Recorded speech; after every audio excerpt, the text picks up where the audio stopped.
Kita semua mengenal Pancasila sebagai dasar negara Indonesia. Namun, pernahkah kalian tahu bagaimana Pancasila itu lahir?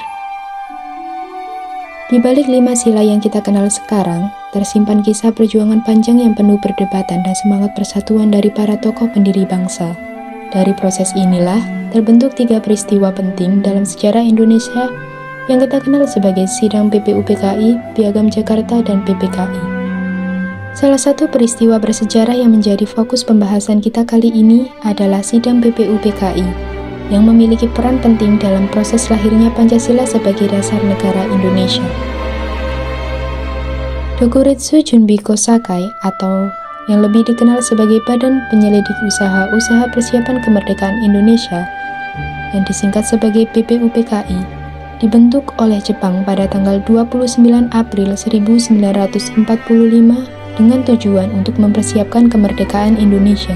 Dalam sidang pertamanya yang berlangsung pada tanggal 29 Mei hingga 1 Juni 1945, para tokoh bangsa seperti Muhammad Yamin, Dr. Supomo, dan Insinyur Soekarno menyampaikan gagasan mereka tentang dasar negara yang akan menjadi pedoman dan falsafah bangsa Indonesia.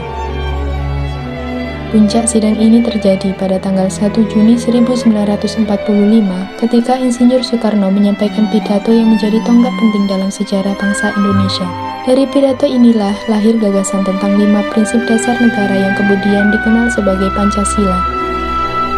Panca yang berarti 5 dan sila yang berarti prinsip atau dasar.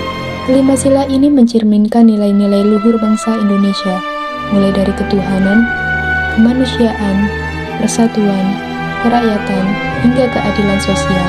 Gagasan inilah yang kemudian menjadi landasan bagi Panitia 9 dalam menyusun Piagam Jakarta pada 22 Juni 1945 dan akhirnya disahkan oleh PPKI pada 18 Agustus 1945 sebagai dasar negara Indonesia. Bagi saya, proses lahirnya Pancasila bukan hanya tentang sejarah, namun tentang bagaimana nilai-nilai Pancasila itu benar-benar hidup dalam diri para pendiri bangsa.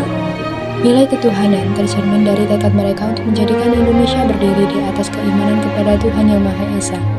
Nilai kemanusiaan dan persatuan terlihat dari sikap saling menghargai serta semangat untuk tetap bersatu di tengah perbedaan pandangan.